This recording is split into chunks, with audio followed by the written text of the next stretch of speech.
Welcome to EVONA Origin Stories, the space podcast where we look to bring you extraordinary leaders from within the sector and their fascinating stories of early life, career, and how they broke into the space industry. Today's guest is Macharia. Really interesting, this podcast. Kim's from an arts background and is a shining example of not taking no for an answer. She has risen up and is now looking to change the world, really. She's a chair to the board of directors for the Space Frontier Foundation and also an executive director for Space Prize. This is a lady that is achieving incredible things, and as always, from a career advice perspective, she's got some really amazing and tangible ideas around how to succeed and how to forge a path for yourself. So really excited to bring you the podcast for Kim Macharia. For taking the time out for the podcast. Hey Tom, I'm so happy to be here. Absolutely. Well, whereabouts are you based in the US then? Did you say New York? Yes, I'm based in Brooklyn. Oh, Brooklyn. Okay, cool. Nice. Yeah, I've been meaning to go to New York for a long time. I've just returned from Florida for a month on like a bit of a road trip with the family. But New York is definitely on the list next, for sure. Oh, yeah, summer in New York is amazing. Yeah. How about the winter? Not so much? Yeah, I think you made the right decision going to Florida for that time of year you were here. So don't worry about it. Come back to New York in the summertime. All right, cool. Yeah, we'll do.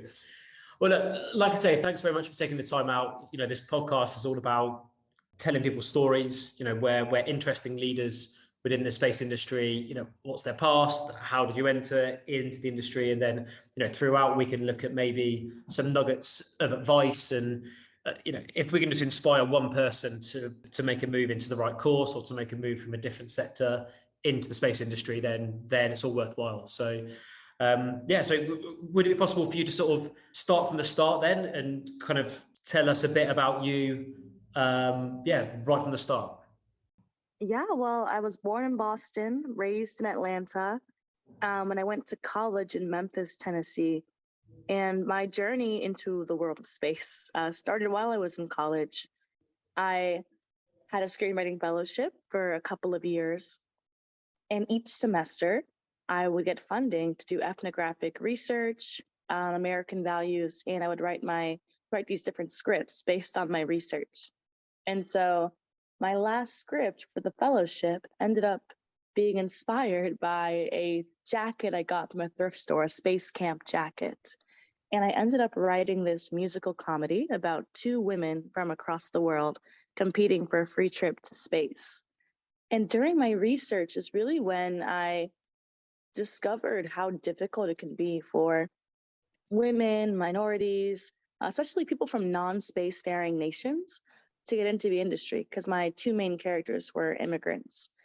So I ended up getting inspired to write another project. I was a philosophy student.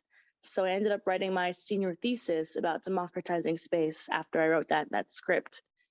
And my classmates had kind of convinced me that the ideas I had been collecting and writing about were worth pursuing in real life. So I decided to give myself a chance to try and work in the industry. I decided to give myself just the summer after I graduated to try and explore and see what opportunities could be available to me. So I went to go volunteer at a space conference. It was my first introduction to the world of space. And next thing I know, I ended up landing a job. I met my first boss while I was holding a door open at that conference. And he ended up creating an internship position for me. And I moved to New York just 3 weeks later. And I've been doing fun stuff in the space industry ever since. Wow, nice. Very interesting. So there's obviously a few points that you touched on there. Before we sort of head into them. So what was the reason why you moved around quite a bit? So you went from Boston to Atlanta, did you say? And then you went to university in Tennessee. So how come so much moving around? Yeah, well, my parents, they met in Boston. They're both from Kenya.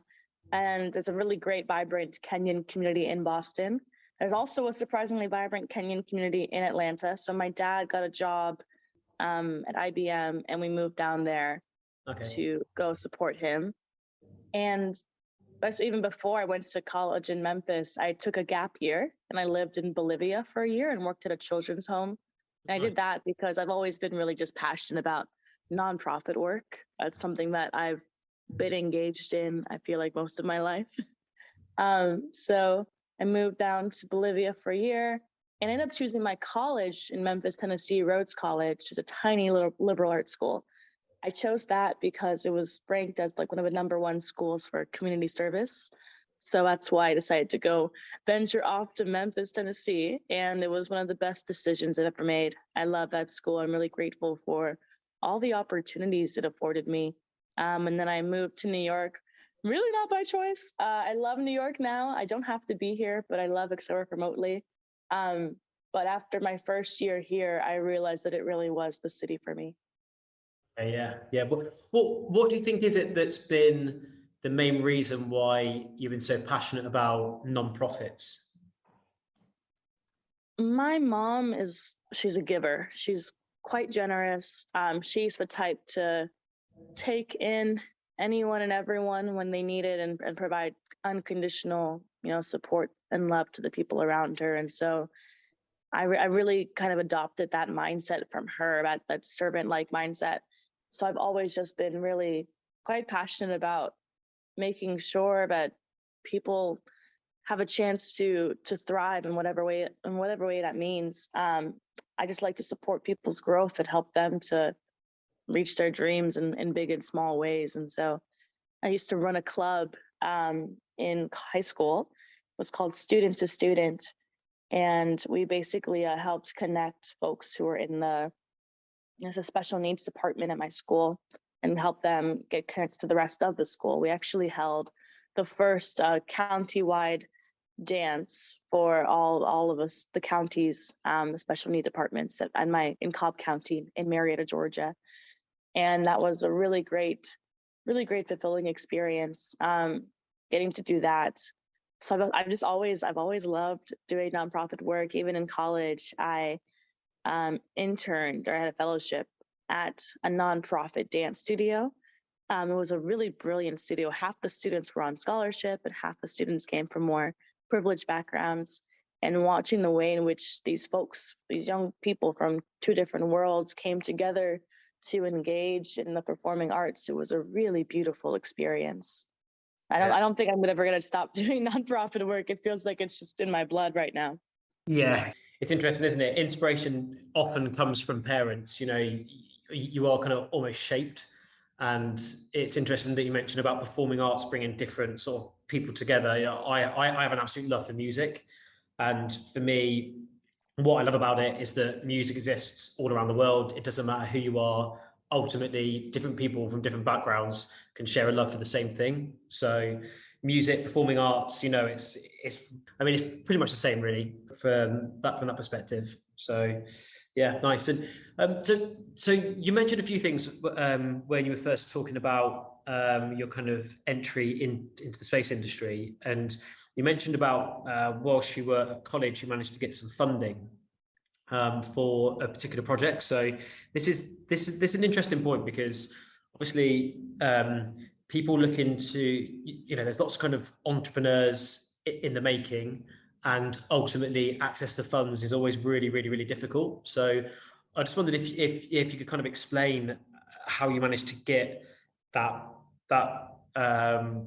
funding. Yeah, that's an interesting story. My school, we have a whole fellowship department, and they provide us the opportunity to design your own fellowship. So I actually had previously tried to design a similar fellowship, and it was denied. I remember I had applied and tried to do a summer-long fellowship that was similar, that was still focused on screenwriting. And I remember getting the email saying that I was not approved to get funding.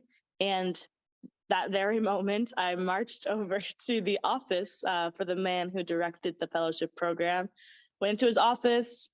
I think he'd sent that email to me all of like 10 minutes before I entered his office. And I asked him, okay, so where did I go wrong? What do I need to do to get approved next time? And he sat down and walked me through all the different pieces of feedback that the fellowship board had made in regards to my application. And I applied during the next round of applications and I took everything into account. expanded the scope of my work for the fellowship, and I ended up getting it approved, which is really, really lovely. Amazing. And I've done a lot of I guess mini grant writing in my college years. I got some funding to go on trips as well that truly changed my life. I got my school to pay for me to go to the Cannes Film Festival. They paid for me to go to the Cannes Lions Festival, which that was one of the most transformative experiences ever for me. I love the Cannes Lions Festival, which is like one of the largest marketing and advertising festivals in the world. And you just have insane level of access to some of the top leaders, executives from all of your favorite brands. I had befriended folks who I never thought I would get the chance to speak to in my life. And that summer, I ended up befriending a few folks from Twitter, and I somehow found myself in an Oscars commercial that they produced that year. Really? Because of me. Yeah. I didn't even know it was happening. I like was watching the Oscars and I saw it because they used content. When I was at Cannes Lions, there was a women's leadership brunch that I attended as a college student. And they used content from that brunch to produce this Oscars commercial. And ironically, it's been, that was like 2017 is when I went there. And just a month ago, things have moved fast. I got to speak actually at a brunch, at that same brunch that Twitter held. They held it again at South by Southwest, and they invited me to come speak. So it was a really beautiful full circle moment there. Amazing. Yeah. Nice. Yeah. And so it sounds like from the start, you've not been afraid to challenge people, I guess, who are perceived to be in authorities.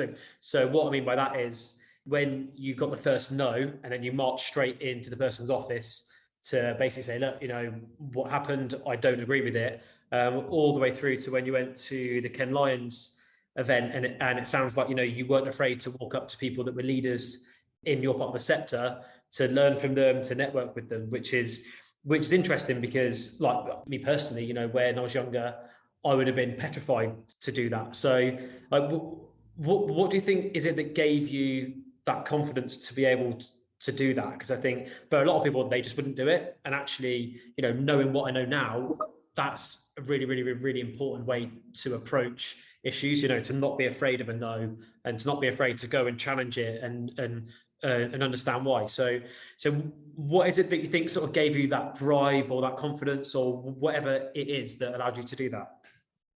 I mean, it's really a muscle, risk taking. I think it's something that I started doing when I was younger. Well, actually, what's interesting, when I was younger, my mom, she helped me get a really incredible opportunity.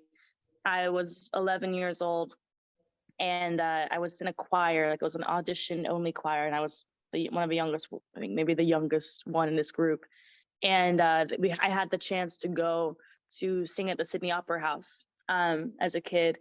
And I had no idea how hard my mom had worked to make sure that she could afford to get me there. She had pulled together resources from family and friends and stuff to make sure I could afford that trip because she saw it as an invaluable opportunity for me. And I think getting moments like that early on in my life really revolutionized like the way in which I viewed what was possible in the world and for my life. And so I feel like ever since then, I've been taking risk, and the more I take, a little risk here and there, the more I get used to, or the more capable I feel of taking larger risk. I mean, I got, for instance, when I was also at that same festival, Cannes, I guess I am a bit fearless when it comes to approaching people. I remember I had seen this gentleman speak on stage. He was like the VP of advertising at Hulu, and I couldn't catch him after his talk, but the next day, I saw him walking down the beach, and I just introduced myself, walked along with him on his way to his next meeting. Yeah. And I remember I followed up with him after that event because I happened to be going to New York for vacation with my family a few weeks later. And he made time for me to come sit down with him in his office and just pick his brain. And having an experience like that early on, like really shaped the way in which I even now approach top leaders and executives, because knowing that someone who is so high up and who's so well connected. I mean, he really did help like launch Hulu when they first were created. Like that, it made me feel okay doing that to anyone else. Like I felt that because I was just a student at the time and this man was willing to make time for me, now that I feel like I have actual things to offer to folks who I'm connected to. I'm still quite fearless in my approach to people, and it's paid off pretty well. I think people appreciate someone who is willing to take those risks and is willing to put themselves out there. 100%. Yeah, for sure. I mean, I've been through that myself. Like when since we first set up this business, mainly working with very senior people. I think before, even when I was 23, 24, I'd just be super nervous. I'd have to do loads of research on the person before. I mean, I still do, but not out of fear. If that makes sense. And I'd be nervous when I'm speaking to them. And what I guess you learn as you move forward is that actually people are just people, and actually people appreciate somebody, like you say, putting themselves out there, being I guess taking a risk, not being afraid of to look a bit silly, I guess. And that's such an important message, because throughout these podcasts, I think one of the main things that we've learned from people that are leaders is that networking is just so important. It's everything. It allows you to meet new people, to put together an industry, to understand how things are structured. So that's a massive thing. And it's interesting that it took a sort of life event for you to really realize that actually anything is possible. So what have you got to lose? You got everything to gain, but not much to lose. So that's a really, really, really strong message, I think. Really strong. So let's go back to when you were writing the papers then. So you were writing a screenplay, and at that point you realized that there were some issues that existed within the space industry. Is that right? Yes. So could you talk through, so how did that sort of unfold? Yeah, well, I at that point in time, I knew very little about space and very little about opportunities and such that were available in the industry. And I mean, when I was doing my research, that's when I realized how few women had ever traveled to space, or how few women held senior positions in the industry, right? Like it's only about 12% or so of all astronauts have ever been women. 20% of the industry's workforce is women. Correct. And then when you look at the status of minorities who are present in the industry, when numbers are even lower. So it was disheartening to see that.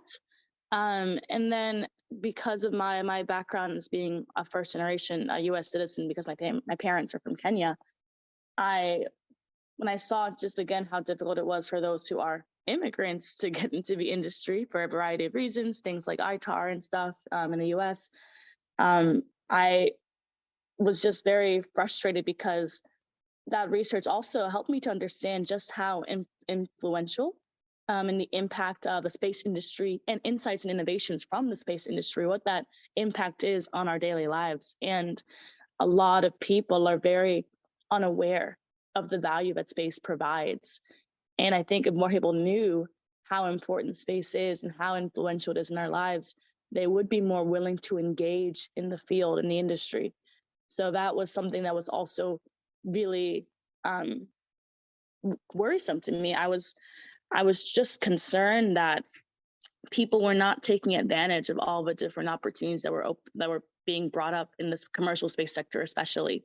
So that's why I really felt compelled to try and do something about it, because I could really see that the future of the growing space economy is being shaped today.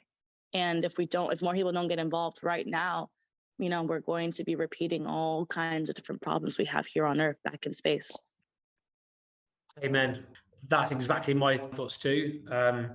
We did some research. We found that 19% of leadership positions in the space industry are held by women. We're here from like a recruitment perspective, and we've managed to get that number from our placements up to about 38 or 39%. So almost twice as much. And a lot of it really is just trying to translate what the industry is to people that think that it's something that they could never work in. And it's just such a weird thing that exists, that once you're inside the space industry, once you get bitten by the bug of it as well, and you see all that it is, it's very frustrating to see that link that's not made. And it's funny, you speak to people, all different areas, all different backgrounds. I was speaking to a guy who works for the ADS, who we're like a trade body for aerospace defence, security and space. This guy's in Scotland, not from a space background. He's been looking at space for 2 years, and I'm having the exact same discussion with him because he's seen that this issue exists. So why do you, like, having spent a lot of time looking at the problem and trying to address the problem, do you have a hypothesis as to why this issue exists, or it's still trying to piece it together? I mean, I think we're plagued by this issue because of, just simply issues of systemic disenfranchisement that plague a number of other sectors as well. But I think the added layer of difficulty for the space industry is that it's perceived as being this elite and elusive field that people, for some reason, don't see a place for themselves in. I think it's a big issue when it comes to representation of who is spotlighted. When we see major space endeavors taking place, we tend to see one demographic over another spotlighted.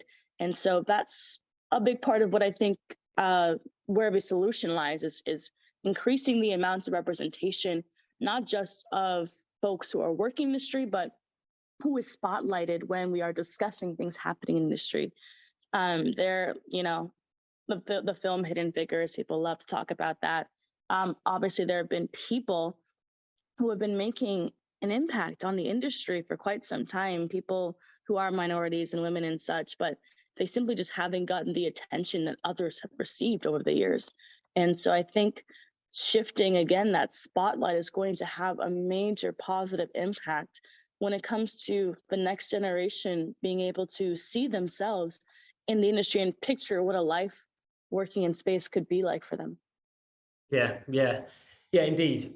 Yeah, I mean, I completely agree with you. I think that's, to be fair, that's part of the reason why we're doing this series as well, speaking to people from every different area that you could possibly think of. And what's interesting is that no matter the background, everybody's kind of experiencing the same issues, and everybody does want to do something about it. And I think another incredible thing about the space industry that I've found is that it's very humbling to work in the industry. And I don't know whether it's because a lot of the technology, is designed to not be on Earth, that it makes you humble of things that are around you on Earth, or I'm not too sure. But ultimately, most people that exist within the space industry, there is this sort of humble togetherness, and different people from different backgrounds work together extremely well. I think this whole thing about, the US versus Russia, when it comes to the space industry, in reality, once you actually dig a bit deeper, actually there was a lot of people working together, specifically within the space industry, not other sectors, but within space. And I think it's that there is that opportunity there that once people come in, they can really accelerate because they are fully accepted. But it's that first link, isn't it? That for sure it still remains a little bit of an issue.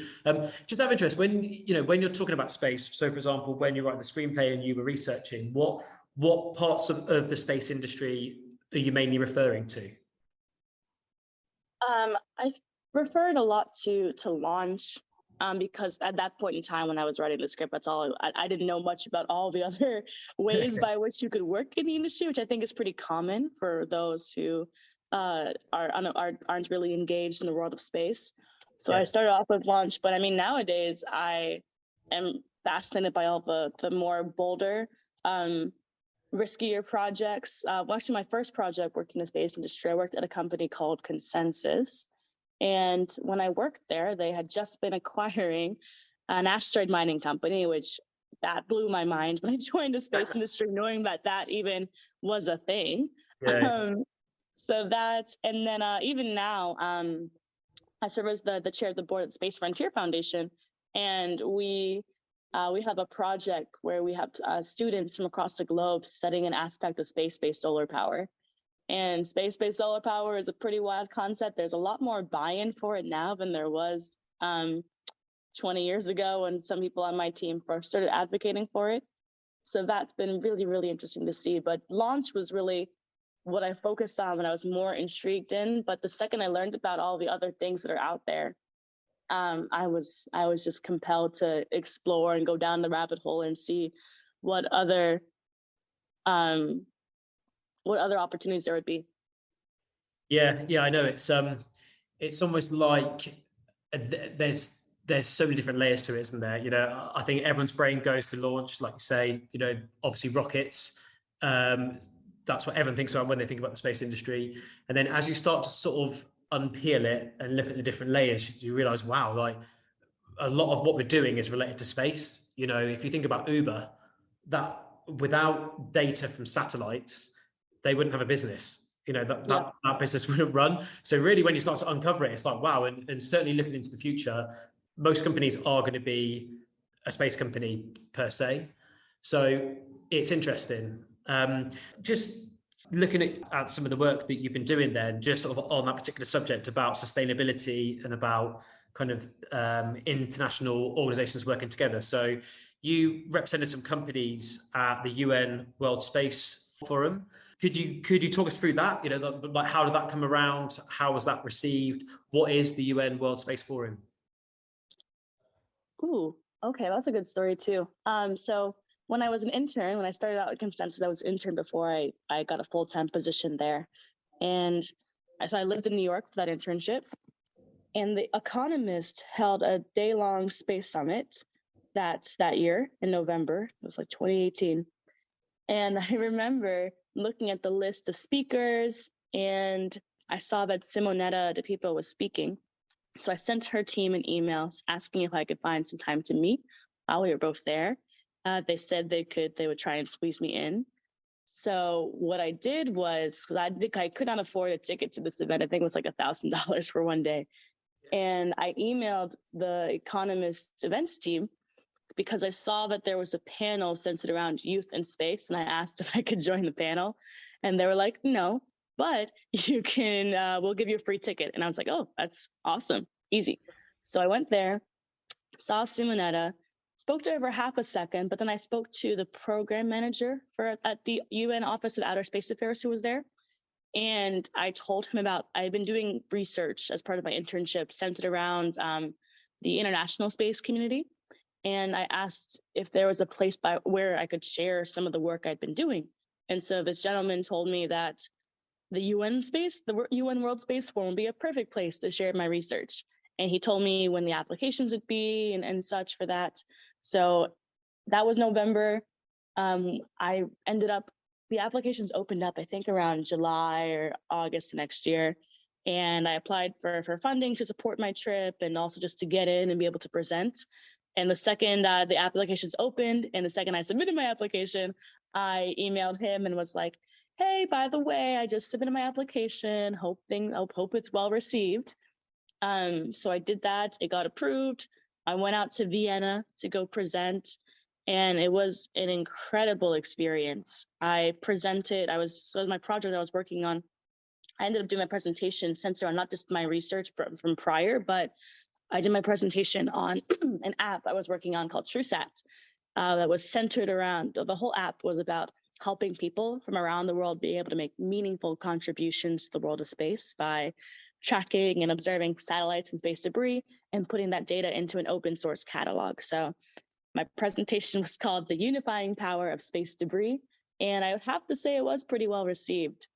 People really appreciated what my team and I were trying to do when it came to providing opportunities and unique ways to access the world of space for folks who typically may not have opportunities to get into this industry. So that was a really amazing experience. I met countless leaders from across the globe who are actively shaping the way in which the future space economy will look like, again, on an international level. So that was a really enlightening experience. Wow. Again, some really good lessons there. Just for we sort of look into that a little bit more in terms of, again, it's about networking, it's about following up, it's about kind of leveraging the relationships to get a result, which, for you probably sounds like the most obvious thing in the world, but honestly, for many students who we know are looking for work, some of these lessons are so powerful, just just sort of research people, make a meaningful relationship, follow up, and just try to move forward. So that's really good. So let's talk a bit more about that whole thing then. So different leaders from around the world looking to sort of shape the space area. What sort of input did you provide then in terms of your particular area? Yeah, I think I've provided. I think. Well, so with that, in that environment, I probably was one of the younger folks there, and I think I was able to provide a fresh perspective in regards to what's possible. And I think that's also the nature of the project I was working on. It was a bit unique in comparison to a lot of the folks who were there, who may have been directly engaged in building space hardware and such, or in more of the B2B realm of things. But my specific project at the time, TrueSat, that was something that was audacious. It actually wasn't even designed to make money. It was a social impact project. So I came to this event with a really unique lens that I think people found, again, just be a bit refreshing, which I think made it easier for me to make some pretty great connections while I was there, because people were just so intrigued by what we were attempting to do, and the fact that, I mean, really, TrueSat was an experiment in a lot of ways, and a lot of people don't get the chance to experiment in that sense when it comes to space activities, because doing anything in space is so expensive. You don't want to take too many risks. The industry is working in space is just inherently risky. So I think that's what it was about my project and my perspective that people found interesting. Yeah, absolutely. Yeah, the social experiment side of it is interesting. Presumably anybody could log information on that from any part of the world as well. And so did you get a sense from those leaders that they were aware of some of the issues that we've discussed around the diversity, the inclusion, I guess being able to attract different people? Were those leaders from around the world, were they all aware of that or not? In this environment, yes, they were. I think most people I spoke to were quite aware, but it was interesting though, because I believe, from my memory, I was the only Black woman to have spoken at that year on the stage. And I found that to be interesting, because it's an international event. There were certainly African women in the audience, and there were African women who had poster presentations in the hall, but there was no one else on stage. So I found it, although this was an environment that inherently prioritizes spotlighting diverse voices, because that it's the UN. There still was a significant lack of representation even at that event. So that was slightly disheartening, but I think things have changed in the last few years, changed a lot. And I think people are becoming significantly more intentional about the ways by which they go about supporting and uplifting people who come from underrepresented communities. Definitely there's a shift happening for sure, but I personally feel like the shift isn't enough to satisfy the demand that will be required from a talent perspective. So it's it's going in the right direction, but I just feel like there's so much more the we could all be doing. One major area I think is that needs addressing, and we have some ideas, and we want to speak to other people that also have ideas. Is this connection between interns and businesses? There's some businesses out there that I know of who are doing extremely well, and they're built of a third of the staff are interns. However, I feel like in the bigger companies where there's more intern opportunities, the interns are almost seen as a bit of like a headache for somebody. It's like, oh, right, is it me that needs to look after the interns? And like that's a shame, because ultimately there's so many interns that are keen to just make a difference. And I just feel like if somebody could work out how to connect those two together and solve that problem, that would take care of a lot of the issues. Why are we in a major growth sector that's crying out for talent?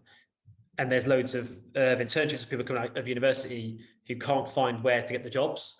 If you're mid-level and upwards, fine, straightforward. But that sort of lower level, it definitely seems like there's something missing.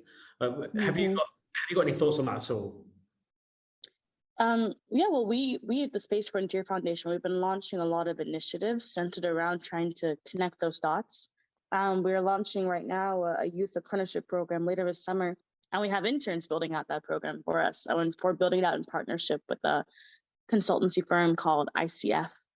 And I mean, I think it's so important for people to start approaching this pipeline problem in unique and innovative ways, and to provide opportunities to engage students directly, not just in activities centered around space and space exploration, but in activities that bring them together as a community. I think, again, kind of going back to that issue I mentioned before about representation, I think in order to really survive and thrive in the industry as someone who comes from an underrepresented community, you have to find community within the industry, people to walk alongside with, to grow with.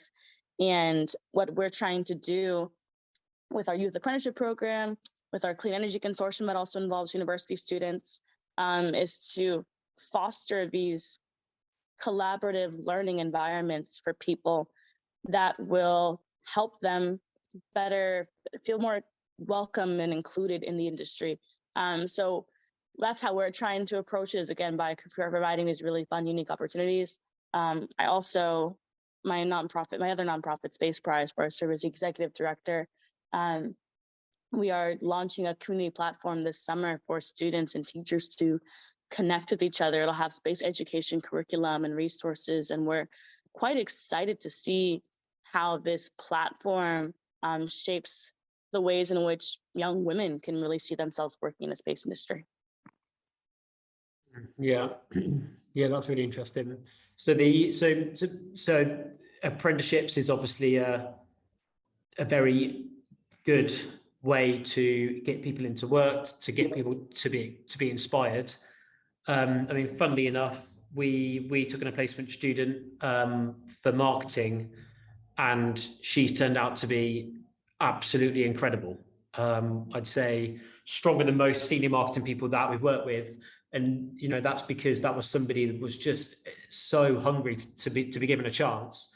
And she's come into a startup where there's so many chances here, like there's so many to run at, that she's been able just to absolutely flourish.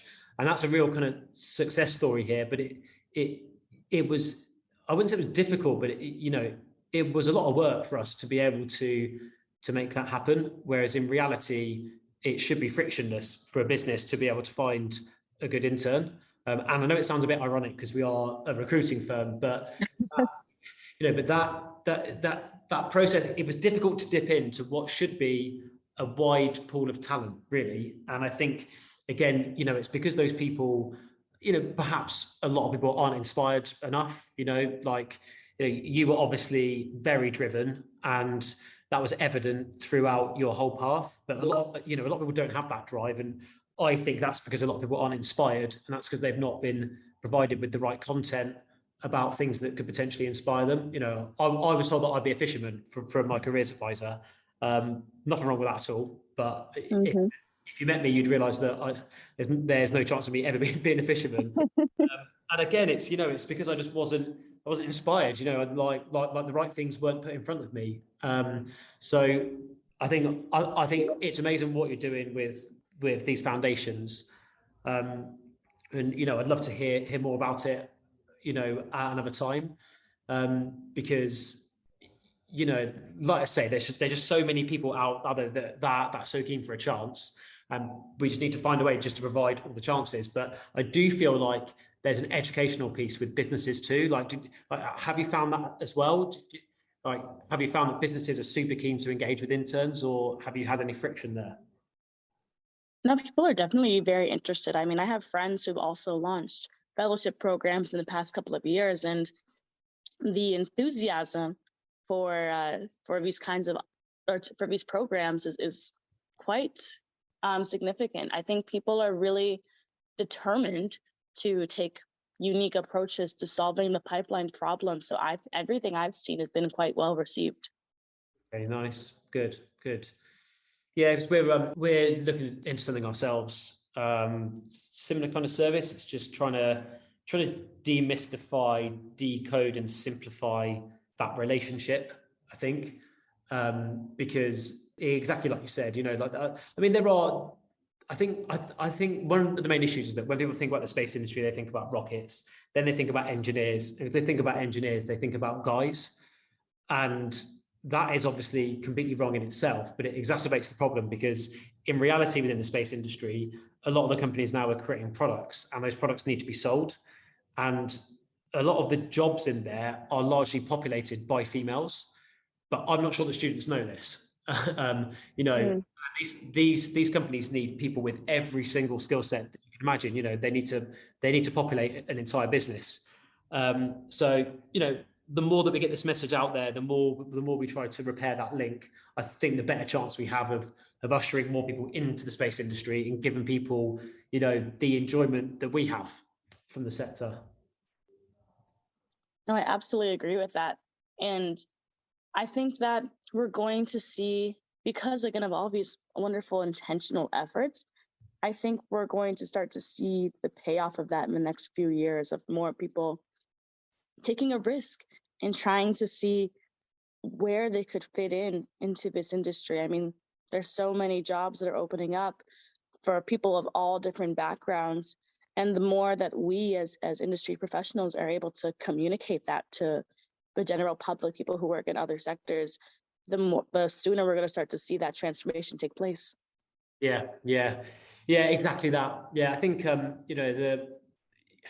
feel like especially in the US, and I might be wrong, because I wasn't there at this time, but I feel almost like there's a big culture. I mean, to be fair, not just in the US, but many years ago, the big companies would have a presence at the universities, and people wanted to go into the big companies because they knew they'd be set for life. That was one job for life, and at the end of it, they'd have a great pension and so on and so forth. In reality, in many cases, unfortunately, that wasn't adhered to in the final stages, which I think is what's caused this change in culture now, where people want to know what the company can offer them, and they want to make sure that it's right for them, which is great. I feel like almost if we could just have that power in the universities of that message of, look at the space industry. Like, here's where the demand is. Here's the degrees and courses that are going to get you paid the most if you're driven by money, that are where you're going to travel the most if you're driven by travel, that are going to give you the most commercial experience if you're driven by that, and so on and so forth. And that should push people in. And the example that I always give is that I've got a friend here in Bristol. He's an embedded software engineer. He's Spanish. And he said that the University of Bristol, that this will be the last year that they'll do the embedded software course because nobody's interested in doing it. And for a whole host of reasons, embedded software right now is one of the most in-demand skill sets in the space industry, but also in most industries, because hardware is now starting to become alive, and you can't do that without embedded software. So that for me is what sort of is providing the fuel for me just to think, right, we actually need to do something about this right now, because if we get less and less people studying the courses where there's more and more demand, we're in trouble, basically. So, appreciate I'm waffling a bit, but it's, I've been passionate about this subject right from when I was very, very young. So yeah, I feel like we can do something about it, but we sort of all need to take action on it ASAP. Agreed. The time is now. Yeah, big time. Yeah, absolutely.